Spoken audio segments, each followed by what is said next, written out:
محمد يا شافع القيامة نور سلام عليك.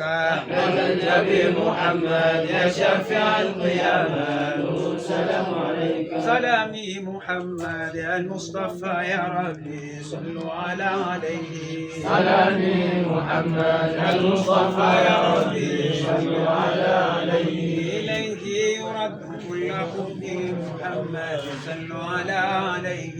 سلامي محمد المصطفى يا ربي صلوا عليه. سلامي من الرحمن تغشى محمد صلوا عليه. سلامي محمد المصطفى يا ربي صلوا عليه. تغور لكل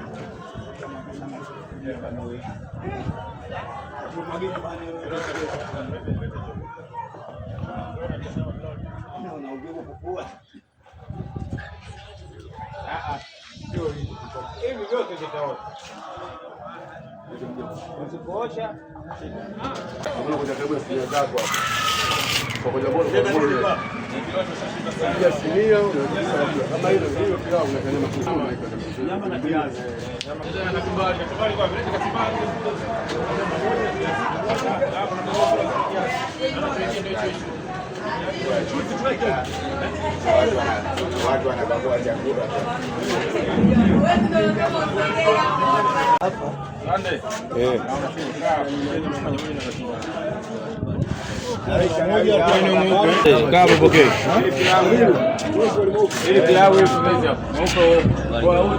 tunapeleka chakula hiki, tunapeleka kupiga mijungu inaisha.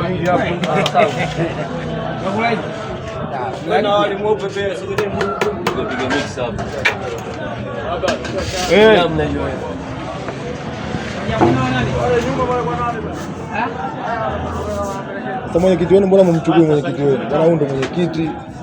Tutachukua ushamchukua muda mrefu. Alhamdulillah wassalatu wassalamu alayka rasulullah sallallahu alaihi wasallam. Leo mwezi 10 Dhulhijja 1447 Hijria, na kusudia kwamba mwezi 10 mfungo 3. Leo ni siku kubwa sana. Leo ni siku ya sikukuu ya mfungo 3 nasema hivi. Na hapa unavyoona hapa linafanyikana jambo la dua.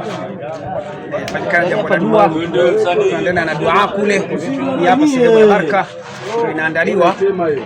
Na baraka hii kwa ajili ya dua. Dua hii ni kwa ajili ya kuwarehemu mashekhe zetu, ndugu zetu waliotangulia mbele ya haki. Na dua hii imeandaliwa na vijana wa daladala. Vijana wa daladala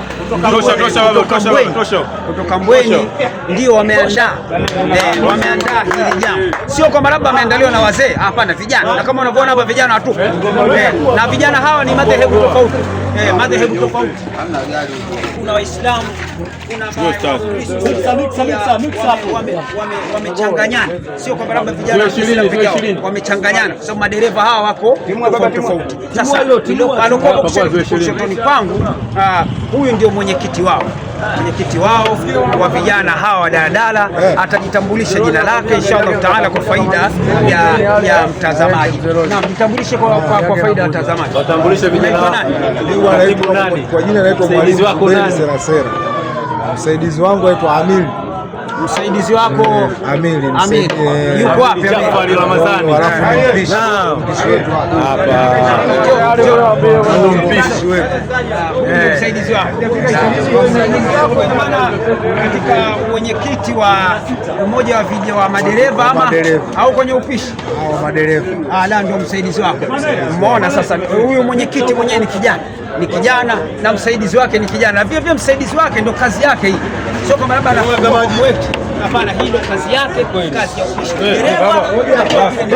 Basi kwa sababu ndio kama kipande cha tano. Hapa sasa hivi nimekuja huku naweka sawa. Kule naye nikaangalia naye tunakwendaje. Kutoka maeneo haya ya Dar es Salaam ni mimi. Naondoka sasa hivi.